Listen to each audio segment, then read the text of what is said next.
بسم اللہ الرحمن الرحیم. السلام علیکم. میں آپ کا میزبان سمیع ابراہیم حاضر خدمت ہوں. پوڈ کاسٹ آج ہم نے رؤف حسن صاحب کو بلایا ہے اور کوشش کریں گے ان سے جاننے کی کہ اس وقت جو مذاکرات ہو رہے ہیں اس وقت پی ٹی آئی کیا سوچ رہی ہے، اور جو لیڈرشپ ہے ان کے حوالے سے ورکرز کے جو تحفظات ہیں کیا وہ انفاؤنڈیڈ ہیں یا واقعی کیسی کو بات ہے. کیا دیکھتے ہیں کب تک خان صاحب رہا ہو سکتے ہیں، کیسز بھی پڑے ہوئے ہیں پینڈنگ، بہت ساری چیزیں ہیں. تو رؤف حسن صاحب سے بہترین شخص کوئی نہیں ہے جو ان چیزوں پر بات کر سکے، کیونکہ وہ ہمیشہ جب بھی بولتے ہیں سچ بولتے ہیں اور دل سے بولتے ہیں. رؤف صاحب بہت شکریہ تھینک یو سر کہ آپ نے ٹائم نکالا. حاضر. ہر بندہ جاننے کے لیے سر بے چین ہے کہ خان صاحب کب باہر آئیں گے، اور خان صاحب کہتے ہیں I will be the last one to get out. تو کیا what do you foresee? Thank you Sami صاحب، always a pleasure being here. Sir دیکھیں، بہت سی غلطیاں انہوں نے کی ہیں پچھلے 2.5 سالوں میں، لیکن ایک بڑی گمبھیر غلطی کی تھی انہوں نے، وہ یہ ہے کہ خان صاحب کو پڑھ نہیں سکے تھے کہ خان صاحب کس قسم کے آدمی ہیں. میں پہلے بھی آپ کے پروگرام میں یہ کہا ہوا ہے بلکہ، اور وقت گزرنے کے ساتھ ساتھ یہ حقیقت جو ہے وہ اور زیادہ آشکار ہوتی جا رہی ہے کہ بالکل نہ صرف یہ کہ ان کو پڑھ نہیں سکے بلکہ ان کو اب بھی یہ نہیں پڑھ پا رہے ہیں اتنا سب کچھ ہونے کے بعد بھی. ڈائریکٹلی سوال کے جواب دینے میں، سر اگر خان صاحب باہر آنا چاہیں تو آج آ سکتے ہیں، لیکن وہ تو پھر کمپرومائز کر کے آئیں گے. نہیں کمپرومائز تو وہ ایک شاید اس کا پتہ بھی نہ ہو کہ کیا کمپرومائز ہے، لیکن وہ کسی صورت میں رزم بھر بھی کمپرومائز نہیں کرنا چاہتے. اور وہ کہتے ہیں میرے لوگ چھوٹیں گے پہلے، اور کہتے ہیں میں اپنے بارے میں بات ہی نہیں کرنا چاہتا، آپ نے مجھے رکھنا ہے 6 مہینے اور رکھیں، 1 سال رکھیں. یہ انسان کی اسٹرینتھ ہوتی ہے سر، اسٹرینتھ آف کیریکٹر ہوتی ہے کہ وہ شخص 1.5 سال گزارنے کے بعد بھی آج کہتا ہے آپ مجھے 5 سال اور رکھیں، 10 سال اور رکھیں، میں نہیں کمپرومائز کروں گا آپ کے ساتھ. تو آج وہ لوگ جو کہ عطاب نازل کر رہے تھے، وہ ان کے گھٹنے جو ہیں وہ آہستہ آہستہ واپی ہو چکے ہوئے ہیں.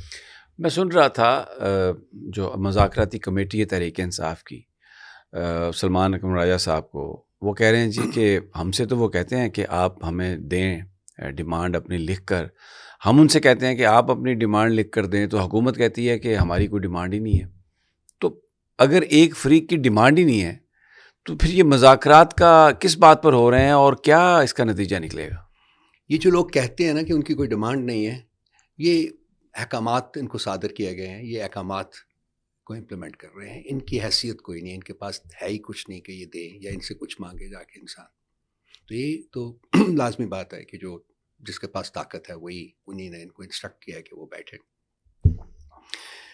جہاں تک ہمارے ڈیمانڈس کا سوال ہے تو ہم بسا اوقات کہہ چکے ہوئے ہیں، ہم نے نیشنل اسمبلی کے پلیٹ فارم کے اوپر کہا ہے، جب پہلی ہماری میٹنگ ان کو ہوئی ہے تو اس وقت ہم نے کہا ہے وہ ساری چیزیں ریکارڈ ہوتی ہیں تو وہ ریکارڈ کے اوپر موجود ہیں. نمبر 1 پولیٹیکل بزنس کو رہا کیا جائے. نمبر 2 9 مئی اور 26 نومبر کو جو انفارچونیٹ ہیپننگس ہوئی ہیں ان کے بارے میں انڈیپینڈنٹ جوڈیشل کمیشن تشکیل دے جو کہ اس کو انویسٹیگیٹ کرے تاکہ اصل مجرمین کا احاطہ کہ ان کا پتہ چلایا جا سکے. یہ بیسیکلی 2 ہیں. اس کے علاوہ اور بھی ڈیمانڈ ہے، لائک نیریٹو کے بارے میں جو ان کا مینڈیٹ ہمارا انہوں نے چرایا ہوا ہے اس کے بارے میں ہے، 26 کانسٹیٹیوشنل امینڈمنٹ کے بارے میں. لیکن یہ چیزیں لکھ کے نہیں دی جاتی ہیں. آپ بات چیت شروع کریں، مجھے تو سمجھ ہی نہیں آ رہی ہے کہ یہ کیا عرضی مانگ رہے ہیں، وہ جیسے کہتے ہیں نا عرضی، کیا العارض لکھ کے دیں ہم کو، جناب عالی گزارش ہے آپ کی خدمت اقدس میں ہم عرض کرتے ہیں کہ بلا بلا. بچکانہ کھیل ہو رہا ہے. یہ بچکانہ کھیل سے میرا خیال ہے گریز کرنا چاہیے. جہاں تک رہا ٹاکس کا، سمیع صاحب میری کنٹینشن یہ، اور میں بات کئی دفعہ کہہ چکا ہوں، ان کے انٹرسٹ میں یہ چیز ہے کہ یہ کمیٹی کھیلے، کیونکہ بیسیکلی ان مذاکرات کا مقصد ریلیف پرووائڈ کرنا نہیں ہے، انصاف پرووائڈ کرنا نہیں ہے. ان مذاکرات کا مقصد انٹرنیشنل کمیونٹی کو ایک میسج دینا ہے کہ ہم ان کے ساتھ پولیٹیکلی انگیجڈ ہیں اور بات چیت کر رہے ہیں.